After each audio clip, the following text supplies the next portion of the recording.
বিকাশ ভবন চত্বর একেবারে শিক্ষক যারা যোগ্য শিক্ষক শিক্ষিকা তাদের দখলে রয়েছে এবং এই মুহূর্তে বিকাশ ভবন চত্বরের সামনে ধিক্কার সমাবেশে রয়েছেন শিক্ষক শিক্ষিকারা। তাদের দাবি, গতকাল রাতে অর্থাৎ বৃহস্পতিবার রাতে পুলিশ তাদের উপর নির্যাতন করেছে, বিভিন্ন পুলিশ কর্মীরা আহত হয়েছেন। সব মিলে যে উত্তপ্ত এবং উত্তেজনার যে পরিস্থিতি তৈরি হয়, সেই পরিস্থিতির পর আজ বিকাশ ভবনের সামনে শিক্ষক শিক্ষিকাদের তরফ থেকে ধিক্কার সমাবেশ। দেখাবো সরাসরি সেই ছবি, আমার চিত্র সাংবাদিক রয়েছেন, তিনি দেখাবে সেই ছবি। এই মুহূর্তে বিকাশ ভবনের সামনে যে মঞ্চ, সেই মঞ্চে বক্তব্য রাখছেন মেহবুব মণ্ডল, এই যে আন্দোলন, সেই আন্দোলনের একেবারে অন্যতম মুখ। এবং শুধু মেহবুব নয়, মেহবুব বক্তব্য রাখছেন এবং সেই মঞ্চের সামনে বহু শিক্ষক শিক্ষিকা তারা কিন্তু বসে রয়েছেন এবং তারা মূলত যে দাবি, সেই দাবি নিয়ে তারা এখানে বসেছেন। কার্যত বিকাশ ভবন চত্বর, বিকাশ ভবনের সামনের যে রাস্তা, সেই রাস্তাতে কিন্তু শিক্ষক শিক্ষিকাদের ভিড়ে একেবারে ভিড় রয়েছে এবং তারা মূলত একটি দাবি করছেন। মঞ্চ থেকে মেহবুবরা বক্তব্য রাখছেন, আমার সঙ্গে রয়েছেন আরও যারা যোগ্য শিক্ষক শিক্ষিকা রয়েছেন, তারা রয়েছেন আমার সঙ্গে রয়েছেন। কথা বলার চেষ্টা করবো চিন্ময়ের সঙ্গে। চিন্ময়, আপনারা কার্যত বারবার আন্দোলন করেছেন, এসএসসি ভবনের সামনে থেকে উঠে গেলেন, তারপর আজকে আবার এই ধিক্কার সমাবেশ, পুলিশের বিরুদ্ধে অভিযোগ করছেন, এই পরিস্থিতি তৈরি হলো কেন? অনেক পুলিশ কর্মীও তো আহত বলে শুনছি। দেখুন, প্রথমেই তো পুলিশকর্মী এমনি আহত হয়ে যায়নি। প্রথমে ওনারা একটা ব্লান্ডার করেছেন। ওনারা যে শান্তিপূর্ণ মিছিল চলছিল সেটাকে ব্যাঘাত ঘটিয়েছেন। কারণ যেভাবে লাঠিচার্জ করেছেন আর যে পরিকল্পনা করে ওই যে একটা এসকর্ট করে অন্যদের বার করে নিয়ে যাওয়ার, এত বড় একটা আন্দোলনের মাঝখানে এটা একটা মানে খুবই ব্লান্ডার, খুব বড় একটা ভুল। ওনারা 400 জনের বাড়ি যাওয়ার কথা ভেবেছেন, এসিতেই তো ছিলেন, আর 19,000 জন রাস্তায় বসে আছে সেটা ওনারা ভাবলেন না। একটা দিন থাকলে কী এমন এসে যেত? এই লাঠিচার্জকে আমরা তীব্র ধিক্কার জানাই। যেভাবে ওনারা মৃদু বলছেন, আমরা মনে করি এটা মৃদু নয়। যদি এটা ওনাদের গায়ে লাগতো তাহলে বুঝতে পারতেন যে মৃদু বলার আগে একবার শরীরটা কেঁপে যেত। এখন মুখ্যমন্ত্রীর আসার কোনো দাবি করছেন, মমতা বন্দ্যোপাধ্যায় আসবেন এখানে, বা আপনাদের বিরোধী দলনেতা বলছেন, সব মিলেমিশে এই মুহূর্তে কী দাবি আপনাদের? আমাদের দাবি একই ছিল যে আমাদের চাকরিটা আমাদের ফিরিয়ে দিতে হবে। এবার তার জন্য যা যা পদক্ষেপ নিয়েছে সরকার, কি ভাবছে, কিভাবে আমাদের চাকরিটা ফেরত আসবে, একটা সর্বসমক্ষে ওনার কাছ থেকে তো আমরা শুনতে চেয়েছি। কারণ বিগত দিনে অনেক মিটিং হয়েছে, তার কোনো রকম ফলপ্রসূ কিছু হয়নি। ভবিষ্যতে একটা রিভিউ ফাইল হয়ে গেল, তার আগে কথা বলার একটা আলোচনা হয়েছিল যে কথা বলা হবে, সেটাও করা হয়নি। তাহলে এই ধরনের একটা মানে ধোঁয়াশায় রেখে, অন্ধকারে রেখে সব কিছু করে দেওয়া হবে, এটা হতে পারে না। কিংবা একেবারে শেষ প্রশ্ন, আপনারা মীনাক্ষী মুখোপাধ্যায় এলো এসএসসি ভবনের সামনে, মীনাক্ষী মুখোপাধ্যায়কে আপনাদেরই কেউ গো ব্যাক স্লোগান দিলেন, তিনি কার্যত চলে গেলেন এলাকা ছেড়ে। আজ দেখা গেল শঙ্কুদেব পণ্ডা এলেন, কৌস্তব বাগচি এলেন, বিরোধী দলনেতা আসবেন বলে খবর পাওয়া যাচ্ছিল। সেখানে দাঁড়িয়ে তাহলে মীনাক্ষীর বেলায় গো ব্যাক, বিজেপির বেলায় গো ব্যাক নয়, অন্য দল যারা রয়েছেন তারা আপনাদের মধ্যে থেকে প্রশ্ন তুলছেন যে আপনারা একেবারে সিলেক্টিভ হয়ে যাচ্ছেন। কতটা সত্যের বিষয়টি একটু ক্লিয়ার করেন। ব্যাপারটা হয়েছিল বিগত দিনে যখন আন্দোলন হয়েছে, অভিজিৎ গাঙ্গুলি এসেছিলেন, তাকেও কিন্তু গোবাক দেওয়া হয়েছিল। মীনাক্ষী মুখোপাধ্যায় এসেছিলেন, তাকেও গোবাক দেওয়া হয়েছিল। আসলে তখন কি হয়েছিল যে আমরা যতই মানুষকে বলি যে যে কেউ আসুক, আমাদের সমর্থনে আসুক, রাজনীতির ঊর্ধ্বে উঠে আসুক, তাকে যেন গোব্যাক না দেওয়া হয়। কিন্তু যেহেতু আমরা কেউ হয়তো কখনো কন্ট্রোল করতে পারিনি, তাদের রাগটা তারা উগড়ে দিয়েছেন, গোব্যাক বলেছেন।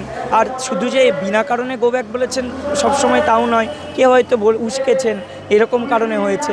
যাই হোক, আমরা এখন সেই সিচুয়েশনটাকে কন্ট্রোল করেছি। আমরা আজকেও বার্তা দিয়েছি, গতকালও দিয়েছি যে কোনো রকম গোব্যাক স্লোগান কাউকেই নয়। যদি মুখ্যমন্ত্রী আসেন, আমরা তো সেটা দাবিই করছি। আমরা চাইছি মুখ্যমন্ত্রী তো সর্বে উনি তো শুধুমাত্র দলের রিপ্রেজেন্টেটিভ নন, উনি তো হ্যাঁ অবশ্যই চাইছি। আমরা চাইছি যে কোনো পার্টি যে কেউ আসতে পারেন, তার কাছে আমাদের দাবিগুলো থাকবে। তিনি আমাদের দাবিগুলো সপক্ষে নিজে বলবেন, তিনি রাজনীতির কথা এখানে বলবেন না, এইটুকুই চাইছি। দিদি, আজ গতকাল রাতে পুলিশের বিরুদ্ধে আপনারা অভিযোগ করছেন, বিভিন্ন ছবি বেরিয়েছে, আজকে আপনাদের কি অভিযোগ, কি দাবি করছেন, কেন আজকে ধিক্কার সমাবেশ? আমাদের কালকে নিরস্ত শিক্ষক শিক্ষিকা এবং শিক্ষাকর্মীদের ওপর যে অত্যাচার করা হয়েছে অমানবিক, তাদের উপর যে মানে পুলিশ লাঠিচার্জ করে মাথা ফাটিয়ে দিয়েছে, পা হাত ভেঙে গুড়িয়ে দিয়েছে। আজকে তারই ধিক্কার সভা। আমরা তো আমাদের ন্যায্য দাবি করতে এসেছিলাম যে আমরা যারা ন্যায্যভাবে বৈধভাবে নিযুক্ত হয়েছি তাদের চাকরিটা আমরা সসম্মানে স্কুলে ফেরত যেতে চাইছি। জানেন, রাস্তায় আমাদেরকে বলে আমরা সবাই নাকি টাকা দিয়ে চাকরি পেয়েছি। গুটি কয়েক মানুষের জন্য আমাদের প্রত্যেকের গায়ে কালি লেগেছে। আজকে এই অসম্মানের দায় আমরা কেন নেব? সরকারের দুর্নীতির ভাই আমরা কেন নেব? আমাদের গায়ে কেন, আমাদের মেধার গায়ে কালি লাগলো? এই প্রশ্নের উত্তর দিতে এসে আমাদের লাঠি পেটা খাওয়াটা কি খুব জরুরি ছিল? সেই জায়গা থেকে আজকে আমাদের এই ধিক্কার সভা চলছে। একাধিক পুলিশ কর্মীও আহত হয়েছেন, তারাও রক্তাক্ত হয়েছেন, অপ্রীতিকর পরিস্থিতি তৈরি হলো। শিক্ষক শিক্ষিকা বনাম পুলিশ কর্মীরা কি বলবেন? পুলিশ কর্মীরা মোটেও আহত হননি। ওনারা তো ওনাদের খুঁজতে হচ্ছিল যে কোথায় আহত হয়েছেন। তারা একদমই আহত হননি, তারা মিথ্যে কথা বলছেন। পুলিশ বরাবরই মিথ্যে কথা বলেছেন এবং ওনারা কার ইঙ্গিতে এই কাজটা করেছেন আমরা নিশ্চয়ই বুঝতে পারছি সবাই। কিন্তু পুলিশ কর্মীরা যে মিথ্যা নাটক করছেন হসপিটালে গিয়ে, তারা নিজেদের সার্টিফিকেট, ইনজুরি সার্টিফিকেট বাইর করে নিচ্ছেন, কিন্তু আমাদেরকে ইনজুরি সার্টিফিকেট হসপিটাল থেকে দিচ্ছেন না। এটা কার ইঙ্গিতে হচ্ছে? এটা কেন হবে? আমাদের লেগেছে সমস্ত ফেসবুক সোশ্যাল মিডিয়াতে প্রমাণিত যে কাদেরকে মারা হয়েছে, কারা নিরস্ত্র ছিল এবং কারা লাঠি নিয়েছিল, কারা হেলমেট পরেছিল, কারা খালি মাথায় ছিল। তো যারা খালি মাথায়, রাজনৈতিকভাবে বিভিন্ন দলের নেতৃত্ব তারা আসছেন, শঙ্কুদেব পণ্ডা আসছেন, কিন্তু আপনারা এই মীনাক্ষী মুখোপাধ্যায় যখন এলেন তখন আপনারা এসএসসি ভবনের সামনে গো ব্যাক দিলেন, আপনাদের কেউ সব মিলে অনেকেই বলছে যে সিপিএম এলে গো ব্যাক, বিজেপি এলে গো ব্যাক নয়। এই যে আন্দোলনে হঠাৎ করে রাজনীতিকরণ করে দেওয়া, কি বলবেন? আমরা এখানে কোনো রাজনৈতিক রং লাগাতে চাইনি, এখনও চাইছি না। আমাদের যে চাকরি চলে গেছে, আমরা যে যোগ্য, আমাদের এই যোগ্যর পাশে যারা থাকবে ওয়েলকাম। সেটা পলিটিক্যাল মঞ্চ ছাড়া আমরা এখানে আসতে বলা হয়েছে, আসতে পারে। আমাদের কথাটা যারা তুলে ধরবে আসতে পারে, সে যে কোনো দলেরই হোক, যে কোনো দলের। মীনাক্ষী মুখার্জিকে যেদিন এখানে এসেছিলেন উনি আমরা চাই উনি আবার আসুন এবং আমাদের স্ট্যান্ড পয়েন্ট এই জায়গায় দাঁড়িয়েছে। গতকালকে যেভাবে আমাদের প্রতি নির্মম অত্যাচার করা হয়েছে, তারপরে আমাদের স্ট্যান্ড পয়েন্ট এটাই, গোটা পশ্চিমবঙ্গে যে কোনো সাধারণ মানুষ তাদের রাজনৈতিক পরিচয় থাকতে পারে, আমাদের এখানে এসে আমাদেরকে বাঁচানোর জন্য তাদের রাজনৈতিক বাদে যদি আমাদের স্বার্থে কথা বলেন অবশ্যই আসুন, মীনাক্ষী আসুক। এবং আমরা চাই যে মমতা ব্যানার্জি নিজে আসুক এবং শাসক দলের বিধায়করা আসুক। আমরা সকলকে আমরা সাদর আমন্ত্রণ জানাচ্ছি আমাদের এই মঞ্চের তরফ থেকে। একেবারে যে ছবিটা দেখাচ্ছিলাম, একদিকে ধিক্কার সমাবেশ চলছে, অন্যদিকে শিক্ষকরা বসে রয়েছেন। সব মিলে যারা বিক্ষোভকারী শিক্ষক এবং চাকরি হারা যারা যোগ্য শিক্ষক শিক্ষিকা, তাদের যে বিরাট জমায়েত, সেই জমায়েত কিন্তু ধিক্কার সমাবেশের সামনে রয়েছে।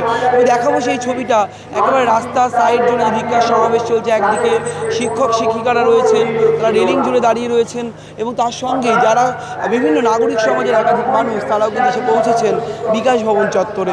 সব মিলে এই মুহূর্তে বিকাশ ভবন চত্বরের সামনে ক্রমশ ভিড় বাড়ছে এবং একদিকে পুলিশ প্রস্তুত রয়েছে, অন্যদিকে বিকাশ ভবনের সামনে চাকরি প্রার্থীরা, চাকরি হারাদের যে ভিড়, সেই ভিড়টাও কিন্তু চোখে পড়ার মতো।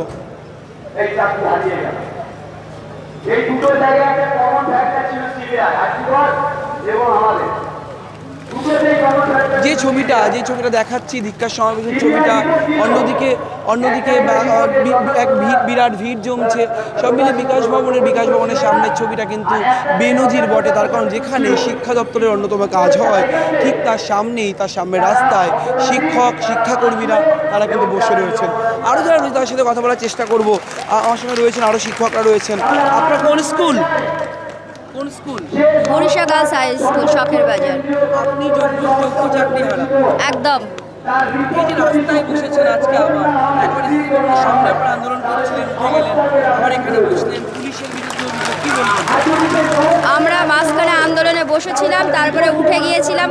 তার কারণ হচ্ছে আমাদের আইনি কিছু কাজ চলছিল, সেই কাজগুলো করার জন্য আমাদের আন্দোলনটা তুলে নেওয়া হয়েছিল এবং আমাদের স্কুলেও ফেরার জন্য আমরা আন্দোলনটা তুলে নিয়েছিলাম। এবং আমাদের যে চাকরির নিশ্চয়তা যেখানে নেই, আমাদের 60 বছর পর্যন্ত চাকরির যে কনফার্মেশন, আমাদের 60 বছর পর্যন্ত চাকরিতে পুনর্বহালের যে কনফার্মেশন, সেটা আমাদের কাছে এখনো পর্যন্ত আসেনি।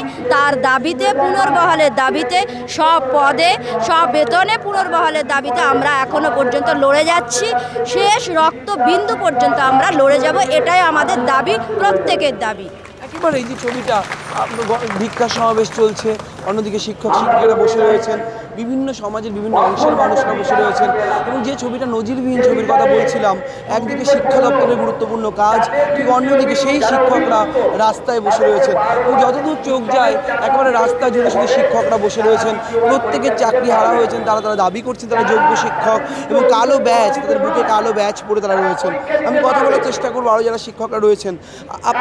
আপনি কোন স্কুল আপনার? আমার বংশবাটি হাই স্কুল, মুর্শিদাবাদ। আপনারা যে কালো ব্যাজ পরেছেন, কি দাবি করছেন? মানে পুলিশ বা বিরুদ্ধে কি অভিযোগ আপনাদের? আমাদের এই কালো ব্যাচ পড়াটা কোনো দাবির অংশ ঠিক নয়। আপনারা সবাই জানেন যে গতকাল আমাদের শিক্ষা দপ্তর ঘেরাও একটা কর্মসূচি ছিল। তো সেই শিক্ষা দপ্তর ঘেরাও শান্তিপূর্ণভাবে যখন আমরা ঘেরাও করছিলাম, হঠাৎ করে সন্ধ্যের পর থেকে যে আলো নিমিয়ে পুলিশ যে নির্মমভাবে নিরস্ত্র এবং নিরীহ শিক্ষকদের উপর যে বর্বরভাবে আক্রমণটা করলো, এবং অধিকাংশ শিক্ষক আজ আহত, কিছুজন খুব ক্রিটিক্যাল অবস্থায় হসপিটালে ভর্তি, এবং কিছুজন সেই আহত অবস্থাতেই আজ এই ধিক্ষার সভায় অবস্থান করছে। একেবারে যে ছবিটা দেখাচ্ছিলাম, যে ছবিটা শিক্ষক শিক্ষিকারা রয়েছেন, আরও শিক্ষক শিক্ষিকারা রয়েছেন, ধিক্ষার সমাবেশ চলছে। ধিক্ষার সমাবেশের যে মঞ্চ, সেই মঞ্চের ছবিটা সুমনকে বলবো দেখানোর জন্য। যে মঞ্চে একেবারে একদিকে যেমন বসে রয়েছেন যোগ্যদের চাকরি ফিরিয়ে দাও, সেই ব্যানার নিয়ে তারা দাবি করছেন, অন্যদিকে ধিক্ষার সমাবেশের যে মঞ্চ, সেই মঞ্চে কিন্তু বক্তব্য রাখছেন শিক্ষক, যোগ্য শিক্ষক শিক্ষিকা অধিকার মঞ্চের নেতৃত্বরা। এই মুহূর্তে যে ছবি, কার্যত বেনজির ছবির কথা বারবার বলছি, বিকাশ ভবনের সামনে পুলিশ রয়েছে, বিরাট পুলিশ বাহিনী মোতায়েন যেমন রয়েছে, তেমনই বিকাশ ভবনের সামনে কিন্তু এই মুহূর্তে বহু যোগ্য শিক্ষক শিক্ষিকারা তারা কিন্তু রাস্তায় বসে রয়েছে। এই মুহূর্তে যে পরিস্থিতি ধিক্ষার সমাবেশকে কেন্দ্র করে, অর্থাৎ তাদের অভিযোগ যে গতকাল রাতে, অর্থাৎ বৃহস্পতিবার রাতে পুলিশের যে নির্মম অত্যাচারের অভিযোগ তারা করছেন, সেই অত্যাচারের বিরুদ্ধে তারা সরব হচ্ছেন বারবার। আর রয়েছেন এখানে প্রতাপ রয়েছেন। প্রতাপ, আপনি যোগ্য শিক্ষক, আপনি রাস্তায় বসেছেন, কি দাবি করছেন? আজকে এই ধিক্ষার সমাবেশ কেন? দেখুন, আমরা আর পরীক্ষা দেব না। আমরা ইতিমধ্যেই পরীক্ষা দিয়ে নিজেদের যোগ্যতা সমস্ত মাপকাঠি পেরিয়ে আমরা প্রমাণ করেছি যে আমরা বৈধভাবে যোগ্যতা ভিত্তিতে চাকরি পেয়েছি। এখন যদি আমাদের আবার সেই 16 সালের পর আবার 25 সালে পরীক্ষা দিয়ে চাকরি পেতে হয়, আমরা সারা জীবন পরীক্ষা দিয়ে যাব। আর একটা কথা, আমরা যদি পরীক্ষা দিয়েও আমাদের মধ্যে কেউ পায়, আবার 5 বছর পরে বলবে না তো এই প্যানেলেও কোনো এরকম দুর্নীতি হয়েছে, আপনি আবার পরীক্ষা দিন, আপনার বয়সে ছাড় দেওয়া হচ্ছে। আমরা কি সারা জীবন পরীক্ষা দিয়ে যাব? প্রতাপ, সুপ্রিম কোর্টের একটা ভার্ডিক্ট রয়েছে, সেই ভার্ডিক্ট অনুযায়ী দুর্নীতি তো আছেই, ভার্ডিক্ট অনুযায়ী বলা হচ্ছে পরীক্ষাটা দিতে হবে। তাহলে আইন মেনে, সুপ্রিম কোর্টের রায় মেনে যদি পরীক্ষাটা না দেন, তাহলে কি সুপ্রিম কোর্টের ভার্ডিক্টকে অমান্য করা হচ্ছে বলে মনে হয় আপনার? সুপ্রিম কোর্টের ভার্ডিক্টে তো একথাও ছিল যে 22 লক্ষ ওএমআর পাবলিশ করতে হবে, সেটা তো প্রকাশ করা হয়নি। তাহলে আইন কি শুধু পরীক্ষা নেওয়ার বেলায় আইন? সুপ্রিম কোর্টের ভার্ডিক্টকে মান্যতা দেওয়া হচ্ছে। অনেক কথাই বলা হয়েছিল যোগ্য অযোগ্য পৃথকীকরণ করতে হবে, সেটাও করা হয়নি। আমরা চাই যোগ্যতার ভিত্তিতে যারা পেয়েছে তারা আর কোনো যেন অগ্নি পরীক্ষার সম্মুখীন না হয়। একেবারে রাস্তার ছবিটা এই মুহূর্তে দেখাবো। শিক্ষক শিক্ষিকারা তারা ধিক্ষার সমাবেশে যারা উপস্থিত হয়েছেন, তারা কিন্তু কার্যত এখানে বসে তারা এই ধিক্ষার সমাবেশে যে বক্তব্য রাখা হচ্ছে, সেই বক্তব্যের সমর্থনে বারবার গর্জে উঠছেন, এবং তাদের প্রত্যেকের দাবি যে কোনো মূল্যে তাদের চাকরি ফিরিয়ে দিতে হবে, এবং তারা যে আবার পরীক্ষা দিতে চান না, এই বিষয়টিও তারা কিন্তু স্পষ্ট করছেন বারবার। এবং গতকাল পুলিশের বিরুদ্ধে যে অভিযোগ উঠেছে, সেই অভিযোগের পর যারা আহত হয়েছেন তারাও কিন্তু, যারা হসপিটালাইজড নন, তারাও কিন্তু এই মুহূর্তে এখানে এসেছেন, অর্থাৎ রাস্তায় এসেছেন। বিকাশ ভবনের সামনেটা একেবারে নজিরবিহীন ছবি, পুলিশ দিয়ে নিরাপত্তার ঘেরাটোপে বিকাশ ভবনকে কার্যত বন্দি করে রাখা হয়েছে। এই মুহূর্তে বিকাশ ভবন সরকারি টাইম অনুযায়ী একেবারেই ফাঁকা। বিকাশ ভবনে যাতে কোনোরকম কোনো অপ্রীতিকর পরিস্থিতির বিকাশ ভবনে আজ আর না লাগতে পারে, সেই দিকটা নিয়েও কিন্তু সতর্ক রয়েছে পুলিশ। আর ঠিক উল্টো দিকে যেমন পুলিশ মোতায়েন করা রয়েছে, ঠিক তার সামনে রাস্তায় কেউ খবরের কাগজ, কেউ প্লাস্টিক, সমস্ত কিছু পেতে কিন্তু শিক্ষকরা যারা স্কুলে পড়াতেন, শিক্ষাকর্মীরা যারা স্কুলে কাজ করতেন, তারা কিন্তু এখানে কার্যত রয়েছে। আমি দেখানোর চেষ্টা করছি সেই ছবি, একেবারে যত দূর চোখ যাচ্ছে, যত দূর হাঁটছি আমরা, ঠিক বিকাশ ভবনের সামনে যে রাস্তা, যে চত্বর, সেই চত্বর কিন্তু কার্যত শুধুমাত্র শিক্ষাকর্মীদের ভিড়ে, ধিক্ষার সমাবেশে তারা উপস্থিত হয়েছিল, তাদের ভিড়ে কার্যত পড়ে রয়েছে। একেবারে রাজ্যের মুখ্যমন্ত্রী তিনি আসুন এখানে বিকাশ ভবন চত্বর, এবং তাদের যে দাবি, যোগ্য শিক্ষক শিক্ষিকাদের যে দাবি, সেই দাবি তিনি শুনুন এবং এই বিষয়ে যাতে সরকার কার্যকরী পদক্ষেপ নেয় এবং তাদের বিরুদ্ধে যে লাঠিচার্জের অভিযোগ উঠছে তাদের সেই সমস্ত পুলিশ আধিকারিকদের বিরুদ্ধে যাতে সরকার কড়া পদক্ষেপ নেয় এমনই দাবি করছেন যোগ্য শিক্ষক শিক্ষিকা অধিকার মঞ্চের নেতৃত্বরাও। ক্যামেরায় সুমনের সঙ্গে রবীন্দ্র সেন রিপোর্ট, সংবাদ প্রতিদিন .in।